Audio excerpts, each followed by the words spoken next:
तो मैं आपको बताना चाहता हूँ कि मैं आपको आयरन की मेटलर्जी पढ़ा रहा था, आयरन की मेटलर्जी। इसमें कुछ डाउट है बच्चों, और उस डाउट के लिए ना मैंने कई बुक कल पढ़ा। कल हमारे पास जितनी बुक थी मैंने सब पढ़ ली, और सब पढ़ने के बाद मैं खुद कंफ्यूज हो गया। विश्वास मानिए बच्चों, मैं अभी बताता हूँ, आप खुद कंफ्यूज होंगे। सुनिए क्या कंफ्यूज होगा, जहाँ से वो सुनिएगा, लेकिन आप कंफ्यूज नहीं होंगे, आप दूर हो जाएगा। क्योंकि मैंने लास्ट में ना, जब मैंने बहुत बुक पढ़ा तो सब में अलग अलग भाषा थी, तो लास्ट में मैंने एनसीईआरटी की बात सुनी, तो मैंने कहा चलो एनसीईआरटी की बात ही मान लिया जाए। तो एनसीईआरटी के अकॉर्डिंग मैं अपनी बातें आपको बताने जा रहा हूँ। तो अब क्या बात है, जरा ध्यान सुनिए। तो सबसे पहले कंसंट्रेशन करेंगे। तो सबसे बड़ी समस्या यह है कि सर कंसंट्रेशन में तो लफड़ा है। क्या लफड़ा बताते हैं, आपका लफड़ा दूर करते। देखो ये हेमेटाइट है और ये मैग्नेटाइट है, ये दोनों क्या है, मेन ओर है। मेन ओर है। मैं आपको बताना चाहता हूँ बच्चों, मेन ओर मतलब इसमें परसेंटेज ऑफ आयरन ज्यादा रहा होगा तभी तो मेन ओर है, और इसमें भी परसेंटेज ऑफ आयरन ज्यादा रहा होगा तब भी मेन ओर है। मैं बताना चाहता हूँ कि इसमें लगभग 70% आयरन मिलेगा, इसमें हेमेटाइट में, और इसमें 72% आयरन मिलता है। मतलब क्या, वो समझ नहीं पाया सर? यदि आपने जमीन के अंदर खुदाई किया और यदि आपको हेमेटाइट मिला और यदि आपने चारों प्रोसेस किया फैक्ट्रियों में, तो आपको उससे 70% आपको आयरन मिल जाएगा। सोचिए कितनी बड़ी बात है कि 170% मिल रहा है, 172% मिल रहा है। और साहब ये जो सीडेराइट है और ये जो आयरन पायराइट है, सीडेराइट ना, इसमें करीब 52% आयरन होता है, और इसमें करीब 49% आयरन होता है। मतलब दोनों 50% का रेशियो। अब करना क्या, मैंने आपको बताया था कि साहब ये भी मेन ओर है और ये भी मेन ओर है, लेकिन आपने बुक में देखा होगा कि लोगों ने Fe2O3 लेके अपना काम चला है और यही लेके प्रोसेस आगे बढ़ाते हैं, जबकि सर ये तो 72 हमें ये लेना चाहिए। आपने बुक अगर पढ़ा होगा तो आपने देखा होगा, आपके टीचर हेमेटाइट लेके मेन ओर लेके कहानी को आगे बढ़ाते हैं। तो मैं बताना चाहता हूँ साहब, ये दोनों मेन ओर है, दोनों से आपको मेटलर्जी करके आयरन सबसे अधिक मिलेगा, लेकिन ये थोड़ा सा सस्ता होता है, इकोनॉमिकली थोड़ा सस्ता पड़ता है। भले 1-2% कम आयरन मिले, लेकिन थोड़ा सस्ता पड़ता है, और इसके मजा में ये थोड़ा सा महंगा पड़ता है। इसीलिए हमेशा लोग हेमेटाइट लेके अपनी बात आगे बढ़ाते हैं। सही बात है, ठीक है। अब शुभम, तुम्हारा दूसरा डाउट क्या है? ये डाउट है, जरा ध्यान से सुनना। शुभम मेरी बात सुन रहा हो? हाँ सर। अब शुभम, पहले तो आपको बता दूं कि ये फ्लोटेशन मेथड नहीं होगा, ये सबको पता है। ये लीचिंग नहीं होगा, ये सबको पता है। प्रश्न ये है कि सर आपने बताया था ये भी हो सकता है, ये भी हो सकता है। मुझे एक बात बताया जाए, मैं किसकी बात कर रहा हूँ? Fe2O3 की बात कर रहा हूँ। Fe2O3 में किसकी बात कर रहा हूँ सर? आयरन। आयरन, आयरन मतलब लोहा, लोहा। तो साहब लोहा तो हमेशा हैवी होता है, भारी होता है। लोहा तो हमेशा क्या होता है? हैवी होता है, भारी होता है। और लोहा अगर भारी होगा तो इम्प्योरिटीज क्या होगा सर? इम्प्योरिटीज आपका हल्का होगा, हल्का। तो अगर एक चीज भारी और एक चीज हल्का है तो ग्रेविटी सेपरेशन मेथड यूज करते हैं कि नहीं करते? बिल्कुल सर करते हैं। सिंपल है भाई, कोई भी बता सकता है सर लोहा भारी है तो इम्प्योरिटी हल्का होगा। और जब भी कभी भी किसी की डेंसिटी में डिफरेंस, डेंसिटी मतलब हल्का भारी में, तो उसमें ग्रेविटी सेपरेशन मेथड का यूज किया जाता है। लेकिन सर आपने तो इलेक्ट्रोमैग्नेटिक भी बताया था। तो मुझे एक बात बताओ बच्चों, आपने Fe के बारे में, लोहे के बारे में ये सुना है ना कि यदि आप इसके पास मैग्नेट लेके आएंगे तो जरा बता दो क्या ये अट्रैक्शन फील करेगा कि नहीं करेगा?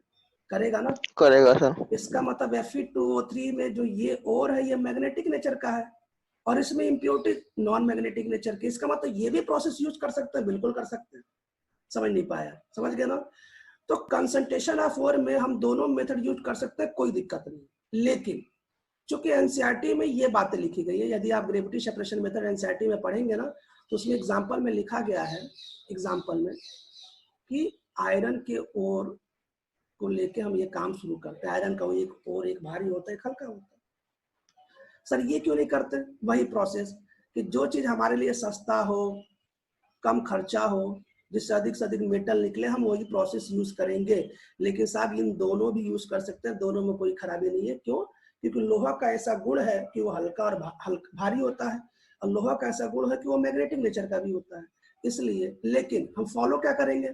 फॉलो हम एनसीईआरटी करेंगे, क्योंकि एनसीईआरटी मतलब एनटीए, और एनटीए जो पेपर बनाता है वो एनसीईआरटी की वैल्यू को आंसर सही मानता है। तो जब हम एनसीईआरटी बुक पढ़ेंगे तो हमें पता चल जाएगा ग्रेविटी सेपरेशन मेथड में ऐसा होता है। ठीक है शुभम, तुम्हारा डाउट दूर हुआ? हाँ सर। हाँ, अब एक और बात सुन लो, ध्यान से सुनना। तो हमने क्या बोला, हमने ये बोला कि हम Fe2O3 हेमेटाइट को लेंगे, मेन ओर को लेंगे, और ये हैवी होता है और इम्प्योरिटी हल्का होता है, तो हम इसका ग्रेविटी सेपरेशन मेथड से यूज करेंगे। और हम क्या करेंगे ग्रेविटी सेपरेशन मेथड में, जिसको हाइड्रोलिक वॉशिंग कहते हैं, हम इसमें पानी की खूब तेज प्रेशर डालेंगे, वाटर। सही बात है। अब मुझे एक बात बताओ, मैं तीरथ पटेल तुमसे पूछना चाहता हूँ, दुनिया में ऐसी कौन सी चीज है जिसको पानी से धुलने पर उसका पानी चिपका नहीं रह जाता है? बताओ। किसी चीज को पानी से धुलो, उसमें पानी थोड़ा बड़ा चिपका रहता है कि नहीं चिपका रहता है? जैसे इस डिजिटल पेन को अगर पानी से धुलोगे, मतलब मैंने पानी से पूरा धुल दिया, तो थोड़ा बड़ा पानी इस पे स्टिक चिपका रहेगा कि नहीं चिपका रहेगा? स्मित पटेल, हाँ सर, सही बात सही है। है। तेजस पटेल, तो साहब अगर हाँ सर सही बात है। सही बात है ना? अब मुझे बता दो, जब मैंने इसको पानी से धुलाई किया, क्यों? क्योंकि मैं चाहता हूं कि इसमें जो इम्प्योरिटीज है वो खत्म हो जाए। लेकिन पानी से धुलाई करने के बाद ये जो Fe2O3 है, इसमें कुछ मॉइस्चर भी होगा, मॉइस्चर, नमी, पानी। क्यों? दुनिया में ऐसी कोई भी चीज नहीं है जिसको पानी से धुलो और उसमें पानी ना चिपके रहे, थोड़ा थोड़ा पानी तो चिपका ही रहता है। साहब ये रहा पानी, मतलब 2H2O। लोग कुछ लोग मैंने कल की क्वेश्चन में 2H2O लिखा था। सही बात है, यहाँ तक ठीक है ना? अब सुनिएगा ध्यान से, जब आप कभी कभी किसी का नोट्स पढ़ेंगे, जब कभी किसी का लेक्चर पढ़ेंगे, जब कभी किसी का बुक पढ़ेंगे, तो उसमें क्या लिखा है? उसमें ये लिखा है, मैं आपको समझाना चाहता हूँ कि हाइड्रोलिक वॉशिंग से, बच्चों हाइड्रोलिक वॉशिंग से जो ओर मिलता है, और वो ओर होता है Fe2O3। सही बात है, बिल्कुल मिलता है। ठीक है। अब ये तो रहा फर्स्ट स्टेप। और सेकंड स्टेप में क्या है, इस ओर को किस में चेंज करते हैं? ऑक्साइड में करते हैं ना। लेकिन साहब ये तो ऑक्साइड बना बना ऑक्साइड है, तो लोग क्या कहते हैं कि आयरन की मेटलर्जी में ये सेकेंड स्टेप का फॉलो नहीं करते हैं। क्यों? क्योंकि ये पहले से ऑक्साइड है। जब आप बुक पढ़ेंगे या किसी की बातें सुनेंगे तो कुछ टीचर लोग ऐसे बताते हैं। लेकिन बच्चों मुझे एक बात बताओ, जब आपने Fe2O3 को ग्रेविटी सेपरेशन मतलब पानी से खूब धुलाई किया, तो इसके साथ पानी भी तो चिपका रहेगा। चलो ठीक है सर, ये पहले से फ्री में ऑक्साइड है, स्टेप नंबर 2 फॉलो नहीं करेंगे। लेकिन मैं आपको बताना चाहता हूं कि आपको स्टेप नंबर 2 इसलिए फॉलो नहीं करना है कि आपको इसका ऑक्साइड बनाना है। आपको स्टेप नंबर 2 इसलिए फॉलो करना है ताकि आप इसको हीट करें, ये जो मॉइस्चर ये खत्म हो जाए, और केवल आपको क्या मिले? Fe2O3। Fe2O3 तो ठीक है सर, बना बनाया था, हमें कैल्सिनेशन रोस्टिंग नहीं करना चाहिए था, लेकिन आपने किया। मैंने क्यों किया? ताकि अब कोई भी चीज जो वोलेटाइल होना वो वेपर बन के उड़ जाए, जो नमी बने बेचारा वो भी उड़ जाए, ताकि हमको ये अब और मिले। तो जो लोग कुछ लोग कहते हैं कि हमें कैल्सिनेशन, अच्छा मेरे पास दो तरीके हैं, एक तो कैल्सिनेशन है और एक तो रोस्टिंग है। रोस्टिंग में ऑक्सीजन की जरूरत पड़ती है और कैल्सिनेशन में ऑक्सीजन की जरूरत नहीं पड़ती है। तो हमें इसमें ऑक्सीजन तो चाहिए नहीं, पहले से बना बना है, तो हम क्या करा देंगे, उसे कैल्सिनेशन करा देंगे। कैल्सिनेशन मतलब हीट करेंगे। क्यों हीट करेंगे? ताकि इसमें जो मॉइस्चर वो खत्म हो जाए सर, बात खत्म।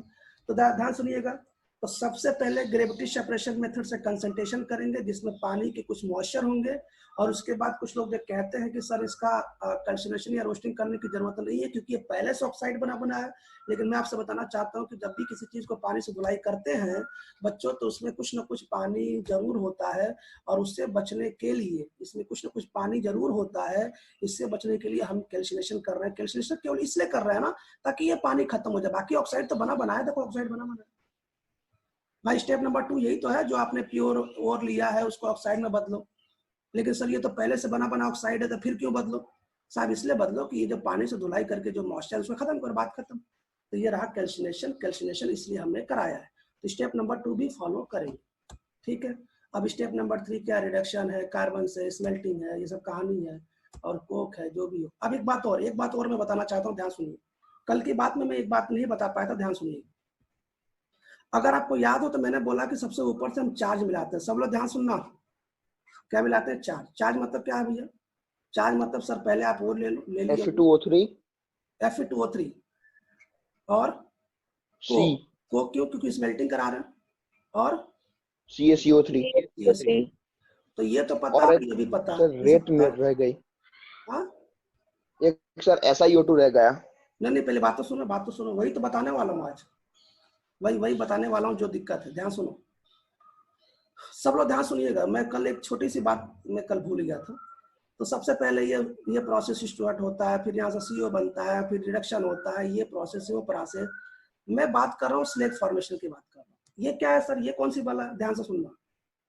होता क्या है ना कि जब यहाँ से आप दो प्रोसेस यूज करते हैं, कौन सा, कंबशन जोन और रिडक्शन जोन। तो यहाँ से जब ये दो प्रोसेस यूज करते हैं और यहाँ से जो आप मेटल बनाते हैं ना, मेटल एफी मेटल जो बनाते हैं, एफी मेटल बन गया साहब। इस एफी मेटल के ऊपर कुछ इम्प्योरिटीज आ जाती है, आयरन के ऊपर कुछ इम्प्योरिटीज होती है, आयरन के ऊपर कुछ इम्प्योरिटीज होती है।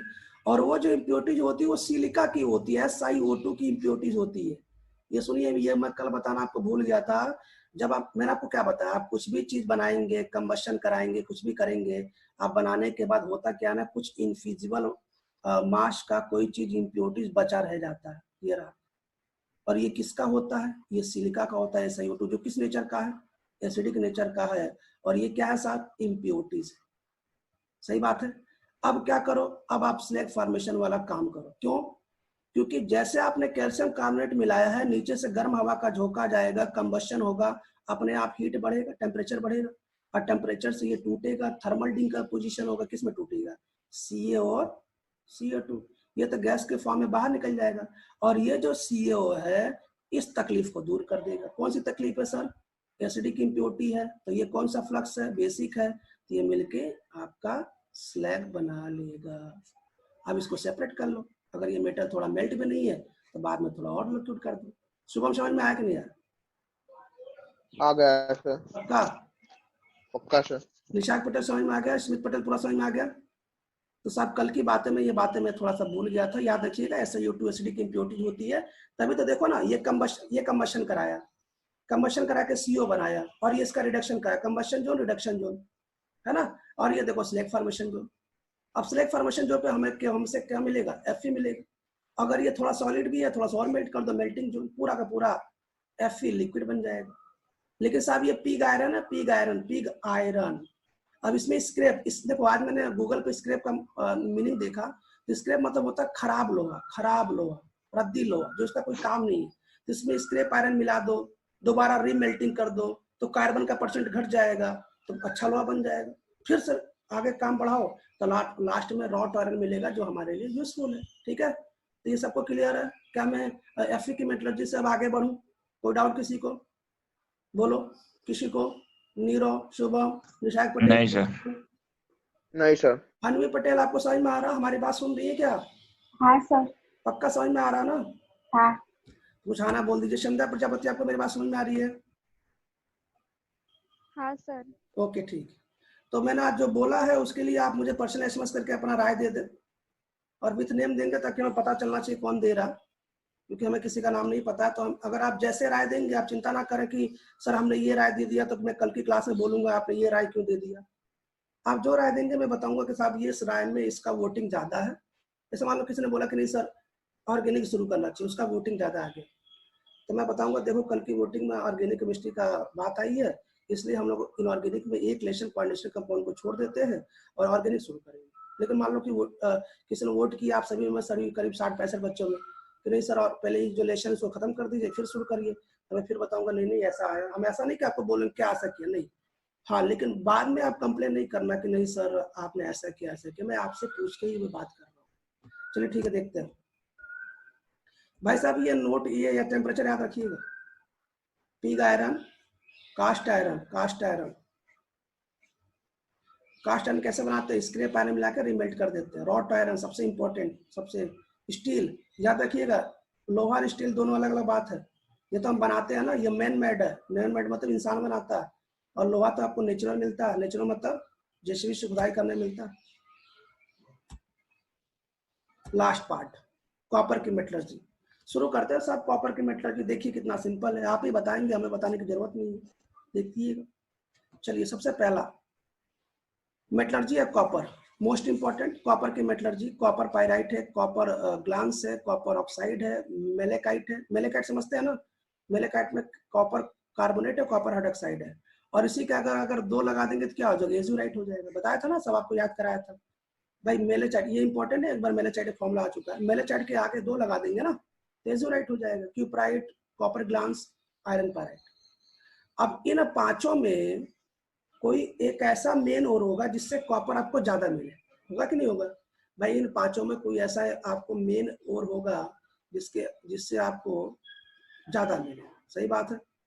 तब जरा ध्यान सुनिए, तो इन पांचों में सर कॉपर पायराइट CuFeS2, ध्यान सुनिए सब लोग, कॉपर की मेटलर्जी हम लोग कॉपर पायराइट से शुरू करते हैं, क्यों? क्योंकि सबसे मेन और यही है। मेन क्यों है? इससे कॉपर ज्यादा मिलता होगा, बात खत्म। चलिए स्टार्ट करते हैं। तो मुझे बता दो हमारे पास कौन सा और लिया? Cu यार ये बार बार ये कौन? विश्वा गज्जर और 11 साइंस बी के स्टूडेंट वालों ऐड हो रहे हैं सब। हाँ तो हमारे पास क्या है? CuFeS2, हमारे पास आपके पास CuFeS2 है। ध्यान सुनिएगा, अब ये और आ चुका है, तो इस और का क्या करेंगे? सबसे पहले कंसंट्रेशन करेंगे, कंसंट्रेशन करने के बाद इसको ऑक्साइड में कन्वर्ट करेंगे, ठीक है? ऑक्साइड में कन्वर्ट करने के बाद इसका रिडक्शन करेंगे, और रिडक्शन करने के बाद इसको मेटल में कन्वर्ट करेंगे, रिफाइनिंग करेंगे मतलब। तो कंसंट्रेशन करने के 4 मेथड है, 4 में से 3 फिजिकल और 1 केमिकल है। तो जरा तीरथ पटेल बता दो कि हम इसमें से कौन सा यूज करें? कंसंट्रेशन में कौन सा मेथड यूज करें? Froth flotation.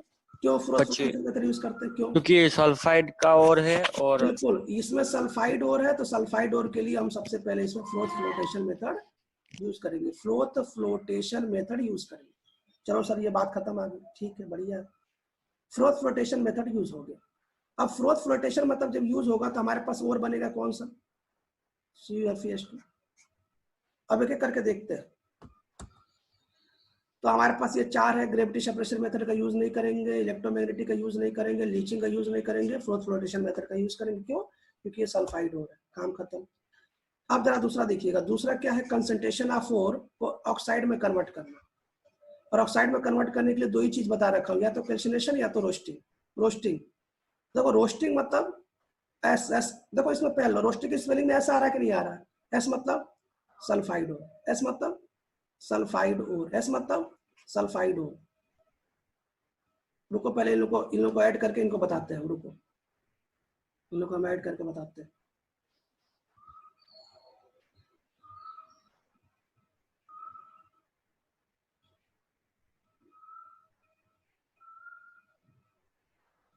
अभी जो 2 स्टूडेंट ऐड हुए हैं, अभी जो स्टूडेंट ऐड हुए प्लीज सामने आइए। अभी जो स्टूडेंट ऐड हुए सामने आइए। तो अभी जो स्टूडेंट ऐड हुए हैं जरा सामने आइए। पता नहीं कैसे लोग मैनेजमेंट काम करते हुए बच्चे फटाफट ऐड होते जा रहे हैं। अभी जो 2 स्टूडेंट्स ऐड हुए हैं सामने आइए।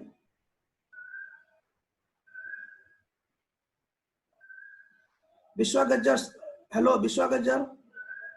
Yes sir. आप किस क्लास के हैं? सर आपका आवाज नहीं आ रहा है। मैं आपसे पूछ रहा हूँ कि आप किस क्लास की हैं? सर आपका आवाज नहीं आ रहा है। अच्छा ठीक है, मैं फिर से बोलना चाहता हूँ, आप किस क्लास में पढ़ती हैं? आप अपनी क्लास बताइए।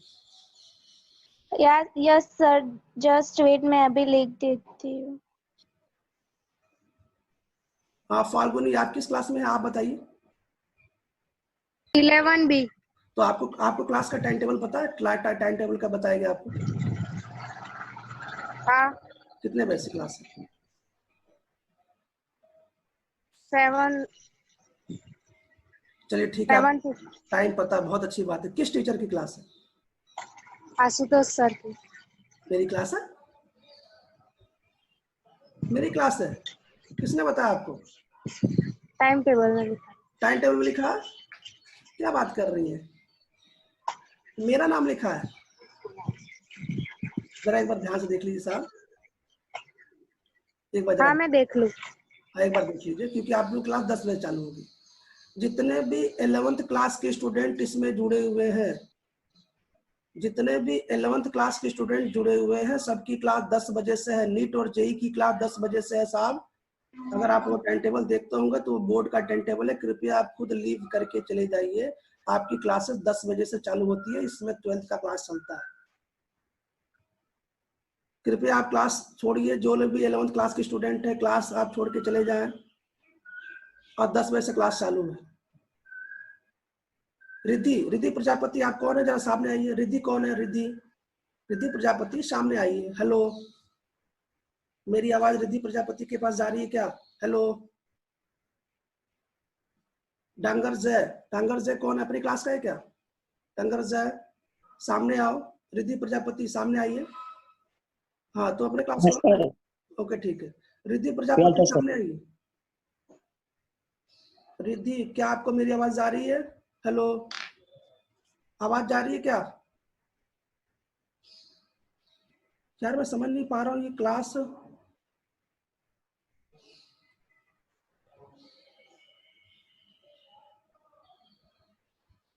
सर मैसेज कर दीजिए। अरे क्या मैसेज करना, देखो क्या दिक्कत क्या है मैं बताऊँ तुमको, मैं समझा रहा हूँ। अब जैसे क्या है ना,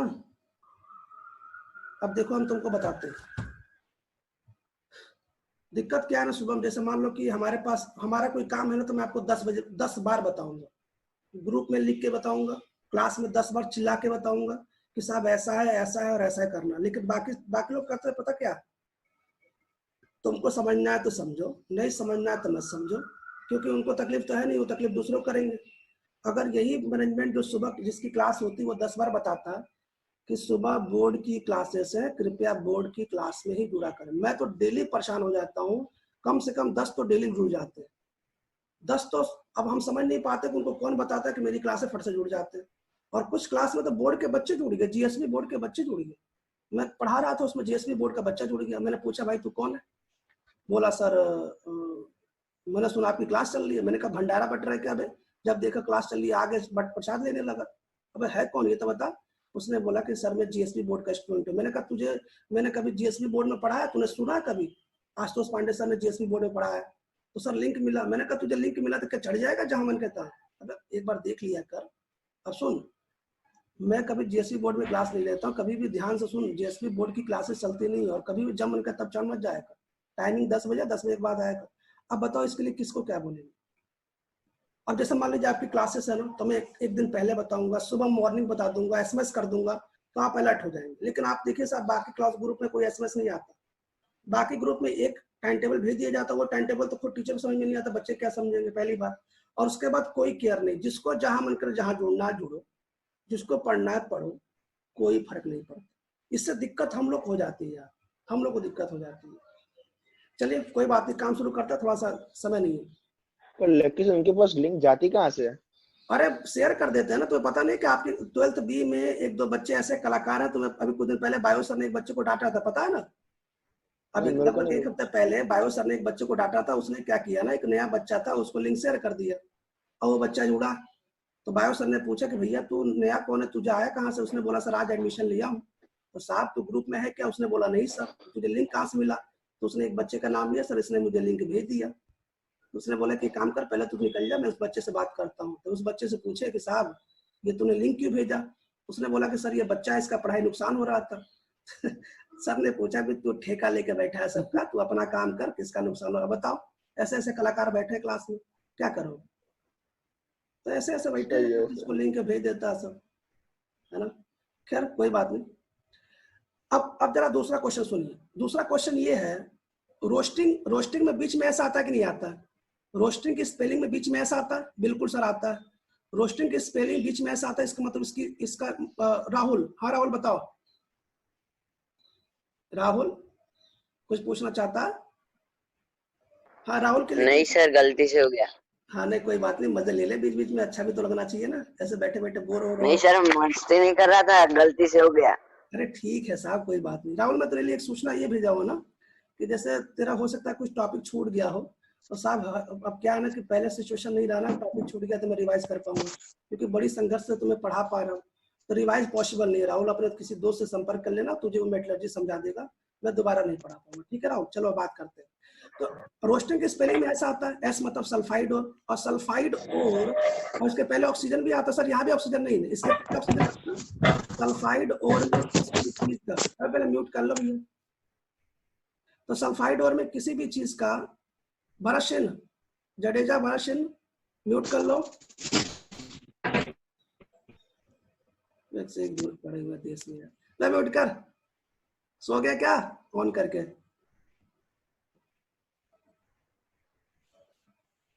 हाँ तो जरा ध्यान सुनिए मैं क्या बताना चाहता हूँ।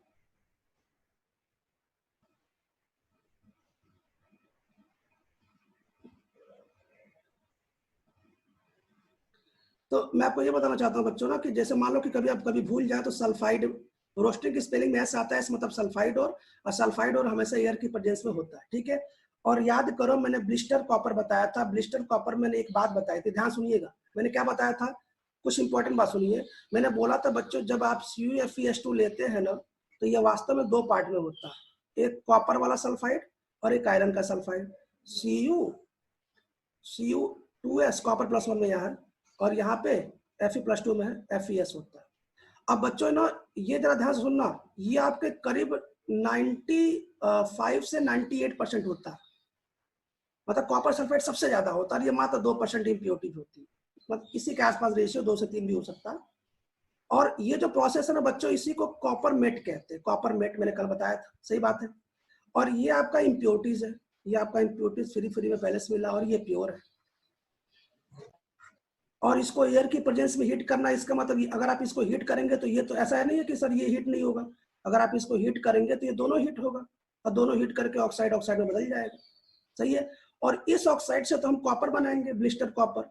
लेकिन सर ये तो तकलीफ वाली बात है ना, तो तकलीफ वाली बात क्या है, ये साहब फ्लक्स है, इम्प्योरिटीज है, ये इनफ्यूजिबल है, तो क्या करो इसमें एसिडिक फ्लक्स मिला दो। भाई मेटल का है तो बेसिक नेचर का है तो इसमें एसिडिक फ्लक्स मिला दो, मिलाओगे तो क्या बन जाएगा, ये स्लैग बन जाएगा, स्लैग बन जाएगा तो ये ऊपर तैरता रहता है, बाहर निकाल लो, सही बात है। और इसका काम करो, इसका काम क्या बताया था कि जैसे आप कॉपर ऑक्साइड बनाएंगे तो कंटेनर में पहले ये भी बचा होगा, ये पहले से बचा होगा, भाई बनाते जाएंगे ये बचा होगा। तो जो कॉपर ऑक्साइड होता है ना, कॉपर ऑक्साइड ये अपने आप रिड्यूस होगा, अपने आप रिड्यूस होगा, अपने आप कुछ करने की जरूरत नहीं है, ये अपने आप कॉपर में रिड्यूस हो जाता है, साथ में SO2 गैस बना लेता है। अब प्रश्न ये है कि सर इसी का नाम क्या है, ब्लिस्टर कॉपर। इसको ब्लिस्टर कॉपर क्यों कहते हैं, ध्यान सुनिएगा। ब्लिस्टर का मतलब होता है फफोले बनाना। जैसे मान लीजिए कि अगर आपकी स्किन पे गर्म पानी गिर जाए तो वहां पे छोटा छोटा बॉयल बन जाता है ना, फफोले टाइप बन जाता है ना, उसी को इंग्लिश में बोलते हैं ब्लिस्टर। याद है मैंने कास्टिक सोडा बताया था, उसी की इंग्लिश में ब्लिस्टर। तो होता क्या है ना, ये जो SO2 जब गैस बाहर निकलती है तो छोटे छोटे ये बबल के फॉर्म में ना इसके सरफेस पे जम जाता है, इसके सरफेस पे आ जाता है ऐसे ऐसे, इसलिए इसको ब्लिस्टर कॉपर के नाम से जाना जाता है। ब्लिस्टर मतलब फफोले वाला कॉपर, छोटे छोटे बबल्स वाला कॉपर, जैसे SO2 बस बनता है ना बगल में, जिसके ऊपर ऐसे ऐसे आ जाता है। जैसे मैंने कल बता दिया था, एक बार फिर देख लीजिए। ये प्योर है, ये इम्प्योर है, तो इसको मैंने ये बना दिया मैंने FeO। अब ये जो FeO है इसमें SiO2 भी डाल दिया, क्यों, क्योंकि ये इम्प्योरिटीज है तो इसमें स्लैग बना के हम बाहर कर लेंगे। इसको मैंने बोला था, ये देखो जरा, ये आपका ये FeS है, इम्प्योरिटीज है, तो इसको मैंने जलाया तो ऑक्साइड बना। अब ये इम्प्योरिटीज है, बेसिक इम्प्योरिटीज है, तो इसमें एसिड मिला दूंगा, स्लैग बन जाएगा, इसको हटा लूंगा। हमारे लिए काम लायक क्या यही है ना, काम लायक। अब इसको भी मैं बंद करूंगा क्योंकि कैल्सिनेशन करा रहा हूँ, कैल्सिनेशन मतलब उसके ऑक्साइड में बदल रहा हूँ, ये रहा उसके ऑक्साइड में बदल गया। लेकिन सर ये सेल्फ रिडक्शन होता है, क्यों, क्योंकि कंटेनर में ये भी पड़ा और कंटेनर में ये बन चुका है, तो ये सेल्फ रिडक्शन होकर ये कॉपर में कन्वर्ट हो जाता है। इसके लिए आपको इसको रिड्यूस करने के लिए अलग से कुछ डालने की जरूरत ही नहीं है, कॉपर बन जाता है, साथ में SO2 बन जाता है। इसको ब्लिस्टर कॉपर कहते हैं क्योंकि इस SO2 ये कॉपर के चारों सरफेस पे एक छोटे छोटे बबल्स बना लेता है, इसलिए इसका नाम ब्लिस्टर कॉपर है। और ये जो मोल्टेन, इसको मोल्टेन मेट भी कहते हैं। मोल्टेन मेट मतलब कॉपर पायराइट में ये दोनों फॉर्म में पाया जाता है, ये 98% होता है, ये मात्र 2% होता है, ये इम्प्योरिटी है, ये प्योर है। सबको समझ में आ रहा है, ये मैं पहले बता चुका, इसी को बेसिमराइजेशन कहते हैं, बेसिमराइजेशन, ठीक है। अच्छा बेसिमराइजेशन क्या होता है सर, बेसिमराइजेशन आपको पता है ना, मैंने बताया था कि यह पायरोमेटलर्जी है, केवल हीट करते हैं, रिफाइनिंग का प्रोसेस है, याद आ रहा, तो इसमें केवल एयर की प्रेजेंस में हीट कर देते हैं, तो इसे पायरोमेटलर्जी, इसमें बेसिमराइजेशन आता है, प्रिपरेशन भी आता है। देखो ये देखिए झलक पटेल का, देखिए बगल में गाना चल रहा है, झलक पटेल हेलो, सुन लो आप लोग, थोड़ा मजे ले लो यार। सही है सर। मजा। अब आप सोच लीजिए, आप मुझे बताइए आप सोच लीजिए कि हमारे साथ जो स्टूडेंट जुड़े हुए हैं वो वीडियो ऑफ करके क्या करते हैं, आप सोच लीजिए। देखिए चल रहा है, आप देख लीजिए। और हम कितना भी अच्छा पढ़ा दें, ब्लिस्टर कॉपर पेपर में आ जाए, लेकिन वो कहीं और से भी पढ़ेंगे तब भी उनको लगेगा फील होगा, यहाँ से फील नहीं होने वाला।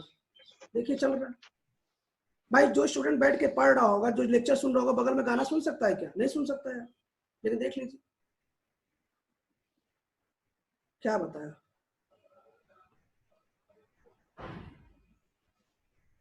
ऐसे ऐसे लोग तो पढ़े हुए हैं, इनको रिमूव कर देते हैं।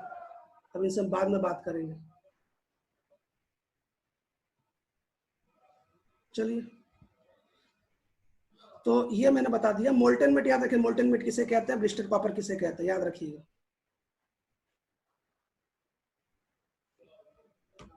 देश ऐसे चलता है। नीरो तू मत करना भाई। नीरो नहीं सर, जग रहा हूँ। नहीं, मतलब तुम ऐसा मत करना यार, तू तो देश का भविष्य है यार भाई, प्लीज ऐसा मत करना। है ना, तुझसे उम्मीद है। कुछ लोग तो बच्चे ऐसे हैं जिनका जेई पढ़ा रहा हूँ, सही बताऊँ तो भाई तुम लोग ऐसा मत करना यार प्लीज। शुभम हाँ सर। तुम भी मत करना भाई। हाँ सर। हाँ हाँ, मैं दोबारा फिर से ये ओपन कर देता हूँ, पीडीएफ थोड़ा सा हैंग हो गया। कहाँ गया यार, मतलब हाँ ये रहा।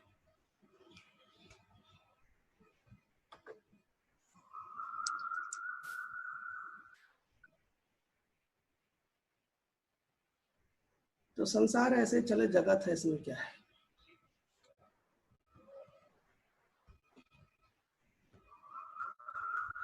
अभी जब जब इनका मार्क्स नहीं आएगा, सिलेक्शन नहीं होंगे ना, तो उसके जिम्मेदार हम ही लोग होंगे, कोई नहीं होगा। लेकिन सर अगर सारे डॉक्टर बन जाएंगे तो फिर पेशेंट कौन बनेगा? नहीं वो तो ठीक है शुभम, लेकिन इनको समझना चाहिए ना कि क्लास चल रहा है और हम व्यर्थ में वैसे कर रहे हैं, तो ये सब पता नहीं क्यों, क्या कर सकते हैं। खैर, मैंने मोल्टेन मेट बता दिया, इंपॉर्टेंट है। मोल्टेन मेट किसे कहते हैं, ब्लिस्टर कॉपर किसे कहते हैं, ये बेसिमराइजेशन होता है, ये मैं आपको बता चुका हूँ। आगे चलते हैं, ध्यान सुनिएगा सब लोग सुनिएगा ध्यान से। मैंने क्या किया, सबसे पहले स्टेप नंबर पहले क्रशिंग, बिना क्रशिंग किए, बिना पाउडर बनाए स्कूल नहीं आना है, मतलब मेटलर्जी नहीं पढ़ना। तो पहले पाउडर बना लिए, फिर कंसंट्रेशन करा दिया, कंसंट्रेशन के बाद रोस्टिंग कराया, रोस्टिंग से क्या बना, इसका ऑक्साइड बन गया। उसके बाद इसमें इम्प्योरिटीज भी है, वो भी याद रखना। फिर साहब क्या किया, फिर आपका रिडक्शन करा दिया, तो ब्लिस्टर कॉपर आ गया। ठीक है। अब प्रश्न ये है कि हमारे पास जो कॉपर है वो करीब 95% है, प्योर नहीं है, मतलब इसी के पास है। तो हम चौथा प्रोसेस करेंगे जिसका नाम है रिफाइनिंग ऑफ मेटल। रिफाइनिंग करेंगे, रिफाइनिंग ऑफ मेटल। अच्छा, मुझे कोई आपको बताएगा कि सर मैंने कॉपर की रिफाइनिंग किससे पढ़ाया था? मैंने किसी और चीज से भी पढ़ाया था, कोई याद है किसी को? कुछ याद है? मैंने कॉपर की रिफाइनिंग में कुछ और भी यूज किया था, जिसमें 8 या 9 पढ़ाया था, उसमें मैंने कुछ और भी लिया था। किसको ध्यान है क्या? हेलो, याद है हाँ सर। क्या? अरे सर आपकी आवाज कट रही है। मैं ये बता रहा था कि मैंने 8 या 9 जो पढ़ा।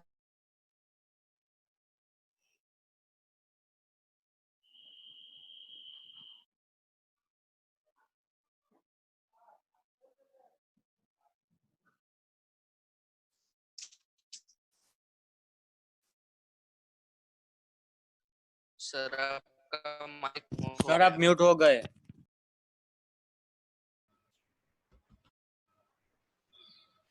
कैसे म्यूट हो गया भैया? म्यूट हुआ नहीं, पता नहीं कैसे म्यूट बोल रहा है। म्यूट करके देख लेते हैं।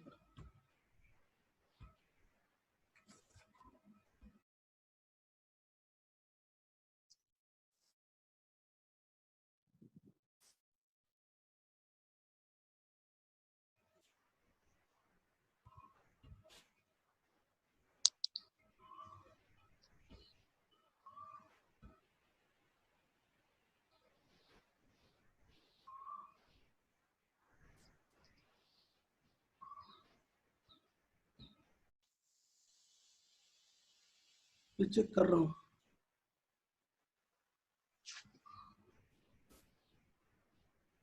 स्पीकर एक बार चेक कर लो, मैं फिनिश। चलिए सही हो गया, चलो ठीक है, ओके। क्या ध्यान सुनिएगा। तो प्रश्न ये, हाँ तो मुझे बताइए 8 या 9 जो मैं आपको पढ़ाया था, 8 या 9 जो भी मैं आपको बताया था, तो मुझे बताया जाए कि जब मैं 8 या 9 आपको पढ़ाया था बच्चों, तो 8 या 9 में कौन सा ऐसा रिफाइनिंग था जो मैंने पढ़ाया था कॉपर के लिए? कौन सा पढ़ाया था Patel? Polling process. Base oiling sir. Polling process पढ़ाया था। डेस्मराइजेशन। पॉलिंग, आगे इसमें मुझे अच्छा मुझे बता, पॉलिंग प्रोसेस था कि नहीं था? था सर। हाँ ठीक है, अब ध्यान से सुनना सब, ध्यान से बिल्कुल सुनना, बिल्कुल ध्यान से सुनिएगा। मैं क्या बताना चाहता हूँ, मैं आपको ये बताना चाहता हूँ बच्चों, देखिएगा। जैसे मान लो कि हमारे पास कॉपर आ गया और करनी है रिफाइनिंग, तो यदि हमें इसकी रिफाइनिंग करनी है तो हमारे पास पोलिंग प्रोसेस भी है, पोलिंग प्रोसेस भी है, ठीक है, कर सकते हैं, इसमें कोई दो राय नहीं। लेकिन बच्चों जैसे जैसे जमाना आगे बढ़ता गया है और जैसे जैसे लोगों को लगा नहीं साहब इस मेथड से सबसे प्योर मिलेगा, तो लोगों ने ये देखा कि यदि हम इलेक्ट्रोलाइटिक रिफाइनिंग करते हैं, याद है मैंने यही रिफाइनिंग आपको नहीं पढ़ाया था, याद है? अब मैंने बोला था कि मैं हाँ। आगे जब पढ़ाऊंगा तो बताऊंगा। तो साहब इलेक्ट्रोलाइटिक रिफाइनिंग में ऐसा देखा गया ना कि कॉपर 99.9% प्योर मिला और सबसे कम रेट में, सस्ते में सबसे ज्यादा मिला। तो ऐसा नहीं कि सर पोलिंग नहीं करा सकते, पोलिंग भी करा सकते हैं, बिल्कुल कर सकते हैं, लेकिन रिफाइनिंग ऑफ मेटल कॉपर से इलेक्ट्रोलाइटिक प्रोसेस से और प्योर मिलता है, ठीक है। अब मैं आपको समझाने जा रहा हूँ कैसे, क्या सुनिए। अब ये होता क्या है, जिनको भी मैंने नहीं बताया था वो सुन लीजिए। इलेक्ट्रोलाइटिक रिफाइनिंग किसे कहते हैं, क्या होता है सुनिए। क्या करते हैं, सबसे पहले एक कंटेनर लेते हैं, ले लिया, ठीक है। इस कंटेनर में बच्चों जिसका भी कराना हो, यदि अगर आपका ही कराना हो इलेक्ट्रोलाइटिक रिफाइनिंग, तो एक कंटेनर आपको लेना पड़ेगा। और यदि मान लो आपको कराना है तो आपके नाम का 2 रॉड लगाना पड़ेगा, एक रॉड पतला होना चाहिए और एक रॉड मोटा होना चाहिए। मोटा, मोटा को बोलते हैं थिक, THIC के, थिक मतलब मोटा, और थीन, थीन मतलब पतला, THI थीन मतलब पतला, ठीक है। फिर से सुन लीजिए, यदि जैसे मान लो राहुल को राहुल को अपना खुद का इलेक्ट्रोलाइटिक रिफाइनिंग करना है, तो यहाँ भी राहुल का रॉड होना चाहिए, यहाँ भी राहुल का रॉड होना चाहिए, कंफर्म। राहुल राहुल राहुल, यहाँ पे राहुल का रॉड पतला होना चाहिए, यहाँ पे राहुल का रॉड मोटा होना चाहिए। तो सर यहाँ तो राहुल का नहीं पड़े, यहाँ किसका करना है, कॉपर का, तो हम दोनों रॉड कॉपर का ही लेंगे। मैं आपको इलेक्ट्रोलाइटिक रिफाइनिंग बता रहा हूँ, कॉपर भी साथ साथ बता रहा हूँ। तो मैंने क्या बोला, एक कंटेनर ले और जिस मेटल का रिफाइनिंग करना है उसी मेटल के दोनों रॉड लेना चाहिए। मतलब ये रॉड आपका जो पतला वाला रॉड है वो कैथोड होगा और जो मोटा वाला रॉड है वो आपका एनोड होगा। कैथोड, कैथोड याद रखिएगा, कैथोड आपका माइनस होगा। इलेक्ट्रोलाइटिक में कैथोड माइनस होता है जब मैं इलेक्ट्रोकेमिस्ट्री पढ़ाऊंगा तो। और एनोड आपका प्लस होगा, एनोड आपका प्लस होगा। एनोड की रॉड हमेशा थीन, मोटी लेनी है, सॉरी थिक, थिक मतलब मोटे की स्पेलिंग क्या होता है, थिक की थीन होता है, हाँ थिक होता है। और इसकी स्पेलिंग क्या होता है, थीन मतलब पतला होता है। समझ में आ गया। जिस मेटल का इलेक्ट्रोलाइटिक रिफाइनिंग करना है उसी मेटल के दोनों रॉड लेते हैं, एक रॉड मोटा होता है, एक रॉड पतला होता है। जो रॉड पतला होता है वो कैथोड है, वो माइनस वाला है, कैथोड है वो माइनस वाला है, और जो रॉड मोटा है वो एनोड है, वो प्लस वाला है, ठीक है। अब सुनिए, इसके अंदर एक सॉल्यूशन भरते हैं। सॉल्यूशन क्यों भरते हैं बताता हूँ। इसके अंदर एक सॉल्यूशन भरते हैं जिसको इलेक्ट्रोलाइट बोलते हैं। ये सब बातें इलेक्ट्रोकेमिस्ट्री में आपको डिटेल पढ़ाऊंगा, इलेक्ट्रोलाइट। अब इलेक्ट्रोलाइट ऐसा लेते हैं ना जो अपने आयन में टूटे। जब आयन में टूटेगा तो ये आयन इधर भागेगा, ये आयन इधर भागेगा, तभी तो करंट फ्लो होगा और पूरा सर्किट काम होगा और बैटरी के अंदर या सेल के अंदर काम शुरू होगा। अब इसमें जो इलेक्ट्रोलाइट लेते हैं ना, तो ध्यान सुनिएगा बच्चों, जो भी मेटल का रिफाइनिंग करना होगा उसी का इलेक्ट्रोलाइट लेते हैं, उसी का सॉल्ट लेते हैं। तो मुझे बताइए, क्या हम कॉपर की मेटलर्जी पढ़ रहे हैं तो कॉपर का ही सॉल्ट लेंगे। जरा एक बार फिर बता दीजिए, इलेक्ट्रोलाइटिक रिफाइनिंग किसे कहते हैं सर। एक कंटेनर लेते हैं सर, जिसका भी इलेक्ट्रोलाइटिक रिफाइनिंग करते हैं उसी का दोनों रॉड लेना है, एक रॉड मोटा लेना है, एक रॉड पतला लेना है। पतला वाला रॉड कैथोड का होगा, मोटा वाला रॉड एनोड का होगा। अब एक बात सुन लीजिए, एक बात और आपको याद रखनी है। क्या याद रखनी है, सुनिए। कभी आपने कलकत्ता का नाम सुना, कलकत्ता CP, हाँ। कलकत्ता पुलिस, कलकत्ता पुलिस आई, कलकत्ता पुलिस आई, मतलब क्या हुआ, कैथोड पे हमेशा प्योर मेटल लेंगे और एनोड पर हमेशा इम्प्योर मेटल लेंगे। फिर से सुन लीजिए मैं क्या बताना चाहता हूँ, कैथोड पे हमेशा प्योर कॉपर लेंगे और एनोड पे हमेशा इम्प्योर कॉपर लेंगे। कैथोड पे हमेशा प्योर कॉपर लेंगे और एनोड पर हमेशा प्योर कॉपर लेंगे। सर ये क्या है, ध्यान सुनिए क्या है भाई। अभी आपने ब्लिस्टर कॉपर बना लिया ना, ब्लिस्टर कॉपर बना लिया, तो बताओ ब्लिस्टर कॉपर यही होगा कि नहीं होगा, यही ब्लिस्टर कॉपर होगा, ये ब्लिस्टर कॉपर है भाई। हमें इसी में से इम्प्योरिटी दूर करनी है ना, तो हम इसको एनोड पे लेंगे, ठीक है यहाँ पे। और ये जो लेंगे वो बिल्कुल प्योर कॉपर है, पतला कॉपर का डॉट ले लिया, दोनों को ले लिया, सेटअप हो गया। अब होता क्या है, ध्यान से सब लोग सुनिए, ध्यान सुनिए सब लोग, होता क्या है ना कि जैसे इसको बैटरी से जोड़ता है, अब इसमें करंट वाला काम चालू होगा। क्या चालू होगा, ये कॉपर +2 और सल्फेट आयन माइनस टूटेगा। इसमें जो कॉपर +2 है, ध्यान सुनिए, ये प्लस है, तो प्लस है ये तो माइनस की तरफ भागेगा भाई साहब, ये प्लस है तो माइनस की तरफ भागेगा ना, तो ये क्या होगा, इस पे जमा होता जाएगा, जमा होता जाएगा। सही बात है। तो जैसे ये जमा होता जाएगा सॉल्यूशन में, कॉपर +2 मतलब प्लस वाले चार्ज घटते जाएंगे भाई। मुझे बताओ अभी सॉल्यूशन क्या है, न्यूट्रल है। न्यूट्रल मतलब अभी ये जो सॉल्यूशन है इसमें जितने कॉपर +2 है उतने सल्फेट आयन है, मतलब न्यूट्रल है भाई। अभी आपने बैटरी से नहीं जोड़ा था, मुझे एक बात आपने सोचा कभी, वो जो पतली वाली सेल है, कोई भी सेल थोड़ी देर बाद खराब क्यों हो जाती है, क्यों खराब हो जाती है, क्यों हमें नया खरीदना पड़ता है? उस समय आपको हाथ सिखाऊंगा इलेक्ट्रोकेमिस्ट्री में। पहले आप मेरी बात ध्यान सुनिए, मैं आपको बताना चाहता हूँ कि अभी ये सॉल्यूशन न्यूट्रल मतलब जितने प्लस उतने माइनस। लेकिन साहब जैसे प्रोसेस चालू हुआ, अब सॉल्यूशन में से प्लस बढ़ता गया, माइनस बढ़ता गया, प्लस कम होता गया, माइनस बढ़ता गया, प्लस कम होता गया, मतलब ये कॉपर +2 प्लस की तरफ प्लस है माइनस की तरफ भागेगा और इसमें इकट्ठा होता जाएगा। और जैसे सॉल्यूशन में प्लस कम होगा, अब यहाँ से केवल और केवल जो कॉपर है ना, कॉपर, वो इस प्लस को मेंटेन करने के लिए इधर की तरफ आते जाएंगे। समझ नहीं पा रहे हो यार भाई। पहले पूरा सॉल्यूशन न्यूट्रल था, जितने प्लस उतने माइनस। जैसे आप बैटरी से जोड़ेंगे तो जो इलेक्ट्रोलाइट अपने आपस में टूटेगा, आयन फॉर्म में रहेगा। आयन मतलब कॉपर +2 सल्फेट आयन।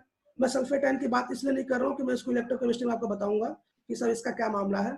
हम पहले यहाँ पे कॉपर की बात कर रहे हैं, तो ये कॉपर प्लस है, ये तो ये प्लस है तो माइनस की तरफ भागेगा। माइनस मतलब ये कैथोड पे जाके इकट्ठा होता जाएगा। लेकिन जैसे कैथोड पे इकट्ठा होगा, लेकिन सॉल्यूशन में प्लस वाले कम होते जाएंगे ना, तो उस प्लस की कमी को दूर करने के लिए यहाँ पे जो आपने ब्लिस्टर कॉपर लिया है, इसमें से कॉपर निकलता जाएगा और सॉल्यूशन में आता जाएगा और ये बार बार इस पर जमा होता जाएगा। लास्ट में क्या होगा, लास्ट में ये जो मोटा रॉड है, ये लास्ट में जाके यहाँ पे मल्ट, मतलब बिल्कुल जो इम्प्योरिटी जो कीचड़ है ना, मल्ट लास्ट में नीचे आकर बैठ जाएगा, मेल्ट गल जाएगा, गल के बन जाएगा और यहाँ पे पूरा आपका कॉपर इकट्ठा हो जाएगा और इसको हम सेपरेट करेंगे। सिंपल प्रोसेस है, बहुत आसान प्रोसेस है। जरा इस बात को पढ़िए, मैं थोड़ा बंद कर दूं, इस बात को जरा सब लोग पढ़िए तो।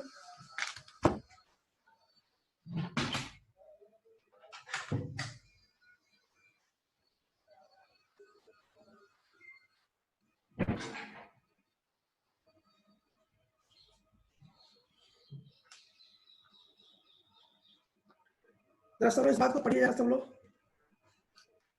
मैंने क्या लिखा था, ध्यान सुनिए, मैंने क्या बोला, एक बार फिर टेस्टिंग, माइक टेस्टिंग आ रही है सर आवाज? ओके ठीक है। हाँ तो ध्यान सुनिए, हमने क्या बोला कि कैथोड क्या होगा, कलकत्ता पुलिस याद रखिएगा, कलकत्ता पुलिस कैथोड हमेशा प्योर मेटल होगा। आई मतलब एनोड हमेशा इम्प्योर मेटल का होगा, ठीक है। ये देखो प्योर और पतला भी होता है, कॉपर मेटल का है। इम्प्योर कॉपर मेटल, जो ब्लिस्टर कॉपर जिसको आप प्योर करना चाहते हैं भाई, यहाँ पे ब्लिस्टर कॉपर रख दीजिए, यहाँ पे प्योर रख दीजिए, बार बार ये जाके इधर आएगा, ये इधर से इधर आएगा और बेचारा यहाँ से जब तक पूरा कॉपर नहीं होगा तब तक ये प्रोसेस चलता जाएगा। बाद में ये मेल्ट होकर नीचे मड के फॉर्म में बैठ जाएगा और पूरा कॉपर इसमें इकट्ठा हो जाएगा, बस इसको निकाल कर अलग हो गया, शुद्ध भैया प्योर होता गया, है ना। और जिस मेटल का लेंगे उसी मेटल का सोल्यूशन बनाएंगे। देखिए इलेक्ट्रोकेमिस्ट्री में हम इलेक्ट्रोकेमिस्ट्री में यही पढ़ना ही है, इसलिए मैं इसमें बहुत डेप्थ में नहीं जा रहा हूँ, सब दोनों क्या होगा, इस माइनस क्या होगा, मैं जब वहां पढ़ाऊंगा तो आपको पूरी बातें समझ में आ जाएंगी। मुझे बताइए कि आपको इलेक्ट्रोलाइटिक रिफाइनिंग समझ में आ गया? क्या आपको समझ में आ गया हमने कॉपर कैसे प्राप्त किया? सभी लोग बताओ, सुना कर बिल्कुल समझ में आया आपको? बहुत समझ में आया? हाँ सर। हाँ अब देखो इलेक्ट्रोलाइटिक रिफाइनिंग में मैंने ये पूरी बातें लिख दी है। पूरी बातें मतलब जो हमने बोला है उसी बात को मैंने यहाँ पे अपनी भाषा में लिख दिया है। आप पढ़िएगा, आपको पता चल जाएगा। प्योर कॉपर कैथोड पे कलेक्ट होते हैं। याद रखिए कॉपर मतलब सी प्योर कॉपर हमेशा कैथोड पे कलेक्ट होता है, एनोड पे कलेक्ट नहीं होता। इम्प्योर पार्टिकल्स नीचे एनोड के नीचे, ये जो है ना ये गल के नीचे मड मतलब बैठ जाएगा, यहाँ एनोड मड हो जाता है। ठीक है, तो प्योर कॉपर कैथोड पे, बाकी ये पढ़ लीजिएगा। मेटलर्जी ऑफ लेड, भाई साहब लेड में 1 2 3 4 इसमें सब मेन और कौन सा है? पीबीएस। अब जरा मुझे बता दो, जरा ध्यान से सुनना, अब एक एक करके पूछते जा रहे हैं। जय पटेल, हमने पीबीएस लिया, मेन और लिया, सबसे पहले क्या करेंगे जल्दी बताओ, सबसे पहले क्या करेंगे? उसको रोस्टिंग करेंगे। तो भाई तू सबसे पहले रोस्टिंग कर देगा क्या? कहा बड़े भैया? ना सर, सबसे पहले उसको क्रश करके पाउडर बनाएंगे, फिर उसको कंसंट्रेशन करेंगे, फिर किससे कंसंट्रेशन करें, किससे? फ्लोटेशन मेथड से। ओके फोर्थ फ्लोटेशन मेथड हो गया। चलो स्मिथ पटेल अब बताओ क्या करें? हमारे पास पीबीएस आ चुका है, अब बोलो क्या करें? रोस्टिंग करें। क्यों रोस्टिंग करें साहब? सल्फाइड है इसलिए। सल्फाइड हो रहा है, तो मुझे बता दो रोस्टिंग किसकी प्रेजेंस में किया जाता है? फोटो की। तो बोलो क्या बन जाएगा? हाँ ना बोल दो यार, बन जाएगा तीरथ पटेल। इसके बाद क्या करेंगे? आपके पास ऑक्साइड आ गया, अब क्या करें? तीसरा स्टेप मैंने क्या सिखाया था, जल्दी बोलो। मेल्टिंग। हाँ उसको ऑक्साइड में कन्वर्ट करेंगे। ऑक्साइड में कन्वर्ट होगा भाई, मेटल में। हाँ तो कैसे करें? स्मेल्टिंग से। अरे साहब रिडक्शन से सर, रिडक्शन से। अरे यार रिडक्शन तो करते ही है साहब, रिडक्शन तो करना ही है। मेरी बात समझो, सुनो एक बार फिर से, कोई बात नहीं, सब लोग सुनो। इस पीबीओ को रिडक्शन तो करना ही है, रोते गाते रिडक्शन ही करना। क्यों? तभी ऑक्सीजन हटेगा और लेड का मेटल बनेगा।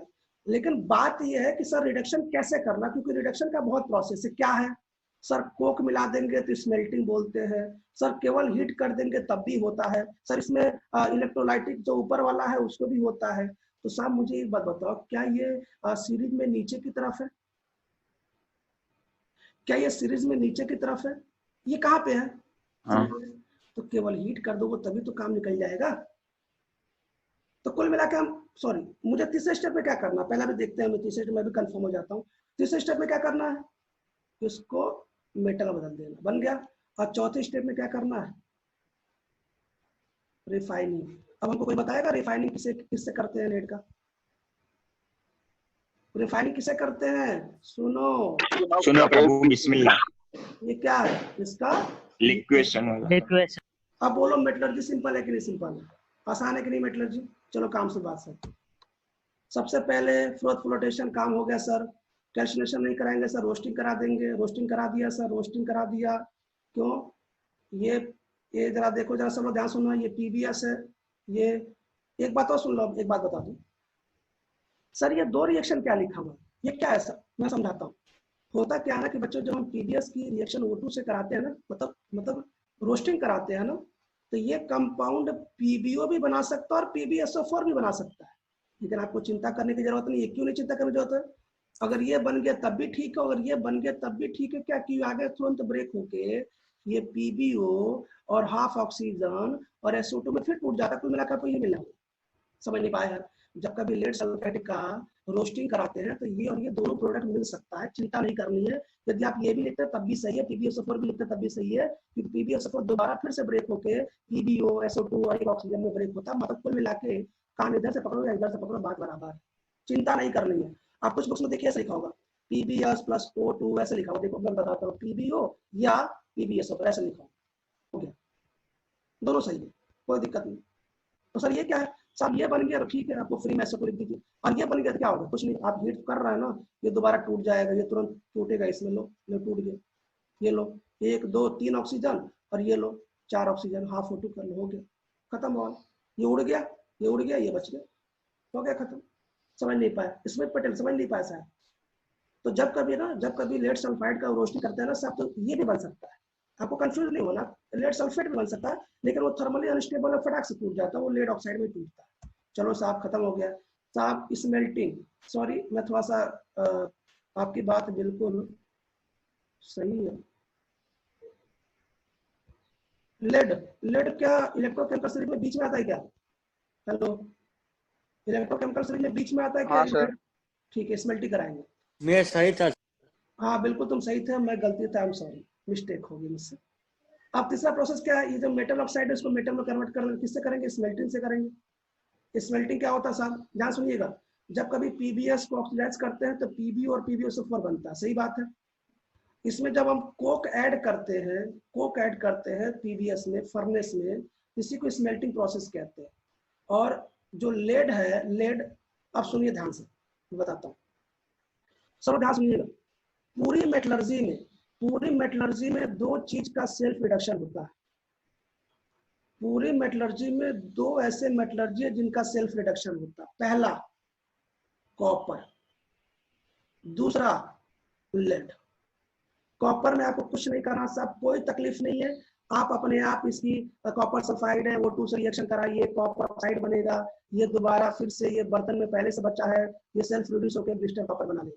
सबसे यही कहानी लेड के थ्रू भी होती है, लेड आपका सेल्फ रिडक्शन करता है। फिर से सुन लीजिए, पूरी मेटलर्जी में दो ऐसे मेटलर्जी हैं जिनके लिए आपको किसी प्रकार का रिड्यूसिंग एजेंट की जरूरत नहीं है, किसी प्रकार की कुछ भी करने की जरूरत नहीं है। जैसे आपने कंटेनर में पीबी और पीबीएस ये दोनों होता, मेरी बात सुनो, हमने आपको क्या बताया, सब सुनिएगा, हमने आपको बोला कि सर ये जो पीबीओ है जब इसका रोस्टिंग कराते हैं तो ये बनता है, या तो बन सकता है ये पीबीएस, सॉरी पीबीओ या पीबीएसओ4, ये बन सकता है, सही बात है। ये क्या है यार, ये क्या है? हाँ ठीक ठीक, अब जरा ध्यान सुनिएगा, या तो कोई दिक्कत, या तो ये बन सकता है या तो ये बन सकता है, कोई समस्या यहाँ तक सही है ना? मैं कल रोस्टिंग की बात कर रहा हूँ, रोस्टिंग हमने ये करा ना, लेड सल्फाइड की ऑक्सीजन रिएक्शन करा के ये रोस्टिंग करा दी, ठीक है। अब होता क्या ना कि कंटेनर में ये पहले से बचा है और कंटेनर में ये बन चुका है, ये दोनों आपस में मिलके, देखो जरा, ये दोनों आपस में मिलके सेल्फ रिडक्शन करते हैं और लेड बना लेते हैं। और यदि कंटेनर में ये बना है तब भी बच्चों आपको घबराने की जरूरत नहीं है, ये और ये, मतलब ये और ये आपस में मिलकर फिर सेल्फ रिडक्शन हो सकता है। आप कंफ्यूज ना हो, मैं फिर बताना चाहता हूं कि रोस्टिंग में पीबीएस आप जो लेते हैं, रोस्टिंग कराते हैं, इसमें आपका ये भी बन सकता है प्रोडक्ट और ये भी प्रोडक्ट बन सकता है, चिंता नहीं करनी है, ये वापस टूट के इसी में कन्वर्ट हो जाता है। तो अगर ये बन चुका तो ये और ये दोबारा मिलके सेल्फ रिडक्शन करके लेड तो बना लेंगे, लेकिन कुछ बुक्स में ये भी लिखा है, ये और ये लिखा, तब भी आपको चिंता नहीं करनी है क्योंकि ये भी मिलकर लेड बना लेंगे। समझ नहीं पाया शुभम, समझ नहीं पा रहा हो? हेलो, आवाज जा रही है? हाँ सर समझ गया। सबको समझ में? कभी कंफ्यूज तो नहीं होंगे ना? कभी कोई कंफ्यूज तो नहीं होगा ना? कोई चिंता की बात कि सर ये कहाँ से आ गया? तो बस आप, मैंने वही लिखा, देख लो आप जरा सेल्फ रिडक्शन एक बार फिर देख लो, क्या सेल्फ रिडक्शन लिखा मैंने, आप देख लीजिए कि कंटेनर में ये मेरे पास पहले से था, कंटेनर में ये, सॉरी कंटेनर में ये पहले से था, ये बन चुका है, तो हमें अलग से रिड्यूसिंग एजेंट डालने की जरूरत ही नहीं है, ये दोनों आपस में सेल्फ रिडक्शन करके ये देखो मेटल बन चुके हैं। हमें यही तो करना है, हमें मेटल ऑक्साइड को मेटल में बनाने के लिए रिड्यूसिंग एजेंट मिलाना चाहिए, लेकिन कॉपर के केस में और लेड के केस में किसी प्रकार की रिड्यूसिंग एजेंट की जरूरत नहीं है क्योंकि ये सेल्फ रिड्यूस होते हैं। ये बात याद रखना, इनको कुछ नहीं चाहिए, कंटेनर में जो बना है ना वो अपने आप रिड्यूस होकर कॉपर और लेड का मेटल दे देगा, आपको चिंता नहीं करनी। तो जरा मुझे एक बात बता दो, क्या सेल्फ रिडक्शन में पता चल गया दो का होता है, एक कॉपर का होता है, एक लेड का होता है। लेड के केस में हमें अलर्ट रहना, क्या अलर्ट रहना है कि लेड के केस में आपका पीबीओ भी बन सकता है और पीबीएसओ4 भी बन सकता है। पीबीएसओ4 कुछ नहीं है, वो दोबारा टूट के पीबीओ में ही कन्वर्ट हो जाता है, लेकिन कुछ बुक्स में ऐसा रिएक्शन लिखा है कि पीबीएस तो आपके पास पहले से था, पीबीओ फिर बना, ये दोनों आपस में रिएक्शन करके सेल्फ रिडक्शन करके SO2 बाहर हो गया, लेड बच गया। और कुछ बुक्स में ये भी लिखा है क्या कि सर ये तो मान लीजिए पहले से था ये और ये अब बना, ये दोनों आपस में रिड्यूस हो गए फिर बन सकता है। तो कुल मिला के सेल्फ रिडक्शन पूरी मेटलर्जी में दो होता है, एक कॉपर का होता है, एक लेड का होता है। सेल्फ रिडक्शन के बाद में थोड़ा सा बताना भूल गया था ये बात याद रखिएगा। किसी के मन में हाँ यहाँ सेल्फ रिडक्शन हो रहा है इसलिए हमने कॉक नहीं यूज किया ना। हाँ, इसलिए हमने कोक यूज करने की जरूरत ही नहीं। अच्छा मुझे बताओ कोक क्यों मिलाते हैं? चलो बताओ कोक क्यों मिलाते हैं? Sir as a reducing agent. ठीक है, मुझे एक बात बताओ, अगर बिना कोक का ही रिडक्शन हो रहा तो कोक मिलाओगे? नहीं सर, तो फिर इसको स्मेल्टिंग भी नहीं कह सकते ना। नहीं स्मेल्टिंग नहीं कह सकते, लेकिन हाँ स्मेल्टिंग नहीं कह सकते, लेकिन रिएक्टिविटी सीरीज में बीच में तो आता है।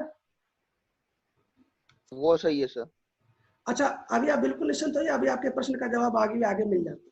ठीक है, फिलहाल यहाँ तो कोई दिक्कत नहीं सर। पूरी मेटलर्जी में क्या हमें सेल्फ रिडक्शन समझ में आ गया, 2 का होता है। ठीक है, यहाँ पे पीबीएस और पीबीएसओ4 दोनों बनता है, समझ में आ गया। ठीक है, सॉरी पीबी और पीबीएसओ4।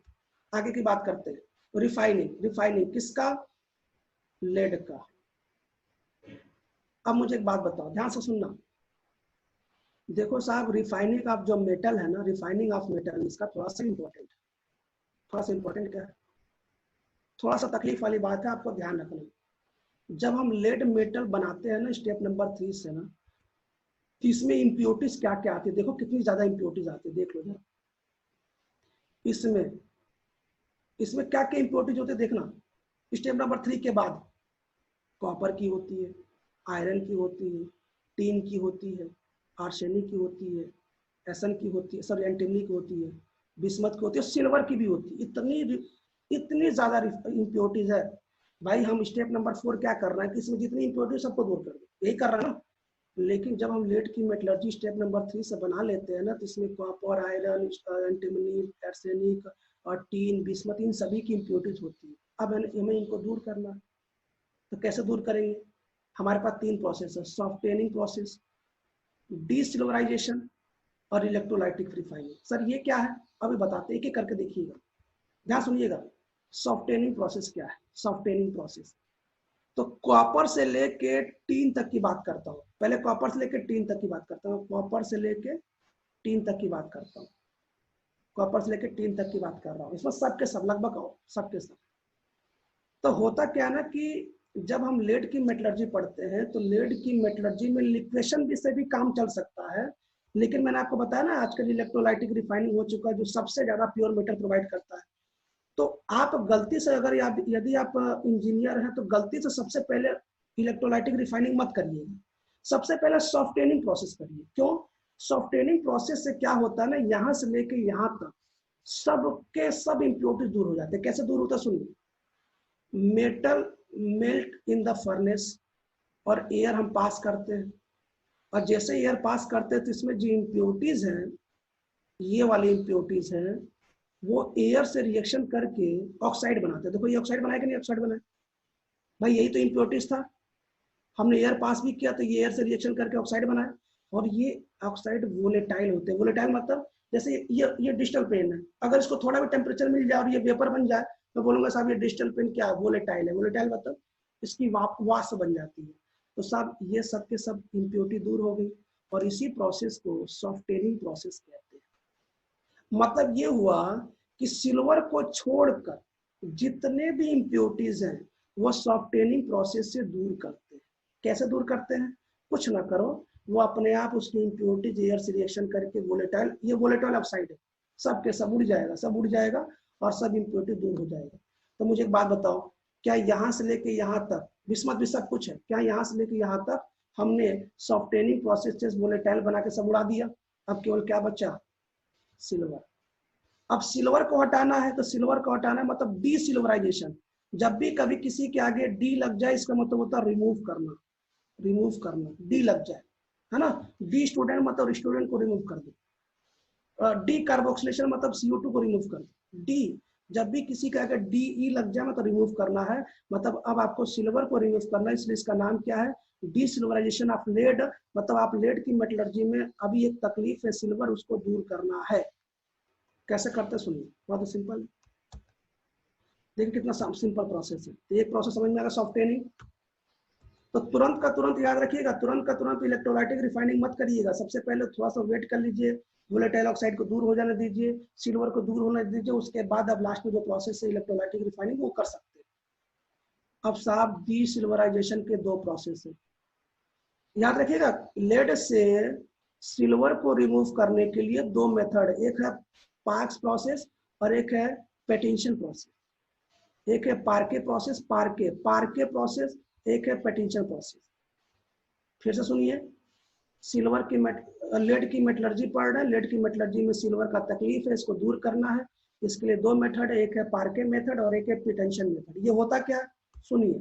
सबसे पहले पार्के मेथड, सर क्या होता है पार्के मेथड? अब हमारी बात ध्यान सुनिएगा। देखो बच्चे, ऐसा है कि चलो उसको बता ही देते हैं पहले।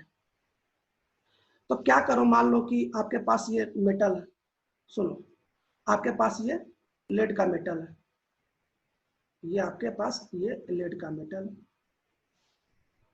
इसमें आपको सिल्वर तकलीफ डालना, सिल्वर तकलीफ डालना। तो क्या करो, मोल्टेन जिंक लो, इसमें मिला दो। मोल्टेन जिंक मतलब जिंक को मेल्ट कर दो, इसमें मिला दो। देखो सिल्वर, तो होता क्या ना कि ये जो सिल्वर है ना, सिल्वर ये जिंक में सोलुबल होता है, लेकिन इसमें सोलुबल नहीं होता। समझ नहीं पा रहे हो यार भाई, हमारे कंटेनर में यही तकलीफ डाल रहा ना। तो हमने क्या किया, हमने ये किया ना साहब, हमने मोल्टेन जिंक, हमने मेल्ट किया हुआ जिंक इसमें मिला दिया। तो ये जिंक क्या करता है बच्चों, ये जिंक सिल्वर के साथ सोलुबल है। अब ये जिंक इस सिल्वर के साथ सोलुबल हो जाएगा, घुल जाएगा अच्छी तरह से, लेकिन इसमें नहीं घुलेगा। तब क्या कर लो, अब होता क्या है ना, देखो तो सिल्वर क्या होता है, सोलुबल हो जाए जिंक से, और जैसे सोलुबल हो जाता है जिंक से, डिजोल्व टू जिंक, और उसको सॉल्यूट, जैसे मान लो ये देखो, ये सोलुबल हो गया ये, तो ये मोल्टन स्टेट में ऊपर की तरफ तैरता रहता है। सॉरी एक बार फिर सुनिए, कंफ्यूजन। तो मेरे पास सुनो, सबसे पहले आपने इसमें क्या मिला दिया, आपने इसमें जिंक मोल्टेन मिला दिया। जिंक क्या होता है, जिंक आपका एजी के साथ सोलुबल हो जाता है, एजी के साथ जिंक सोलुबल हो गया, ये रहा एजी के साथ जिंक सोलुबल हो गया, एजी के साथ एजी प्लस जिंक सोलुबल हो गया, ठीक है, सोलुबल हो गया और सॉलिडिफाई हो गया, मतलब ये यहाँ से लेके यहाँ तक जम गया, थोड़ी देर छोड़ेंगे तो। लेकिन आपके पास जो मोल्टेन जो लेड है ना, मोल्टेन जो लेड है वो इसके ऊपर ऐसे तैरता रहता है, फ्लोट करता रहता है। अब बाद में क्या करिए, इसको रिमूव कर लीजिए, आपके पास लेड बाहर आ गया और ये आपका अलग हो गया। कुल मिलाकर मुझे एक बात बताइए, जैसे आपके पास लेड है और साथ में एजी है, हमें सिल्वर को अलग करना है, तो मोल्टेन जिंक मिला दीजिए। जिंक क्या करेगा, एजी के साथ सोलुबल हो जाएगा, अलग बना लेगा। अब मोल्टेन जो लेड है ऊपर तैरता रहेगा और ये नीचे सॉलिड बना लेगा, इसको अलग कर लीजिए, मोल्टेन लेड को अलग कर लीजिए, जिससे सेपरेट हो गया, ठीक है। और पीटरसन प्रोसेस आप कुछ नहीं है, पीटरसन प्रोसेस कोई बहुत बड़ी चीज नहीं है वास्तव में। ये क्या है, ध्यान सुनिएगा, पीटरसन प्रोसेस तब यूज करते हैं जब सिल्वर की क्वांटिटी बहुत ही कम हो। ध्यान सुनिएगा, पीटरसन प्रोसेस तब यूज करते हैं जब सिल्वर की क्वांटिटी बहुत कम हो। तो क्या करते हैं, अब इस प्रोसेस में आपको पता है हम लेड की मेटलर्जी पढ़ रहे हैं, इसमें सिल्वर क्या है, इम्प्योरिटीज है। तो पहले इसको हीट करो, बार बार हीट करो, फिर ठंडा करो, हीट करो ठंडा करो। तो होता क्या ना, जब किसी चीज को हीट करते हैं, ठंडा करते हैं, हीट करते हैं, ठंडा करते हैं ना, तो उसकी कंसंट्रेशन बढ़ जाती है। और जैसे ही आपकी इम्प्योरिटी सिल्वर की कंसंट्रेशन बढ़ गई ना, फिर आप क्या करो ना, स्टेप नंबर फर्स्ट, मतलब ये प्रोसेस यूज कर दो, पार्के प्रोसेस यूज कर दो। तो कुल मिला के ना, ये पीटरसन प्रोसेस कोई प्रोसेस नहीं है। जब कभी आपके पास एजी की कंसंट्रेशन कम होगी तो इसको हीट करो, कूल करो, हीट करो, कूल करो, हीट करो, कूल करो। जब इसकी कंसंट्रेशन बढ़ जाए ना, दोबारा इसी प्रोसेस से फिर से वही चालू, क्या ऐसे बना लो, जिंक मोल्टन मिला लो, ये सोलुबल हो जाता है, ये सॉलिडिफाई होगा, ये फ्लोट करेगा, अलग कर लो। तो जब इन दोनों प्रोसेस को अलग कर लोगे ना, जब दोनों प्रोसेस को अलग कर लोगे तब जाके आपको रिफाइनिंग यूज करना पड़ेगा। क्यों, क्योंकि अब आपके पास जो लेड है उसका रिफाइनिंग कर सकते हैं, लगभग इम्प्योरिटी दूर हो गई। और रिफाइनिंग, इलेक्ट्रोलाइटिक रिफाइनिंग पता है ना, जिसका करना उसी का लेड रॉड लो, एक पतला लो, एक मोटा लो, इसमें एक इलेक्ट्रोलाइट मिलाओ और उसके बाद प्रोसेस आगे बढ़ाते हैं। तो बच्चों इसके बाद की कहानी हम कल से बताएंगे, कल वैसे समाप्त हो जाएगा। कल याद रखिएगा, हमने आपको जो केमिकल बॉन्डिंग का रूल बताया, ड्रैगो रूल, बैक बॉन्डिंग, जो भी हो, इसको पहले से पढ़ कर रखिएगा। थोड़ा सा मैं इसको फास्ट वे में बताऊंगा क्योंकि इसकी जरूरत पड़ेगी, आप सभी को फ्यूचर में भी जरूरत पड़ेगी। कल हम इसको पढ़ेंगे, कल ये समाप्त हो जाएगा। कल से हम लोग केमिकल बॉन्डिंग भी पढ़ेंगे। आप पढ़ के पहले से मेंटेन किया रहेगा, डीपीपी सॉल्व कर लीजिएगा और जो भी मेटलर्जी है उसको पढ़ लीजिएगा। कल फिलहाल ये समाप्त हो जाएगा, ठीक है। टाइम हो चुका है, आज क्लास को हम लोग यही क्लोज करते हैं, बाकी कल पढ़ेंगे, ठीक है। चलिए सभी को गुड मॉर्निंग, थैंक यू। यहाँ तक रिवाइज कर लीजिएगा, किसी को डाउट हो कल पूछ लीजिएगा।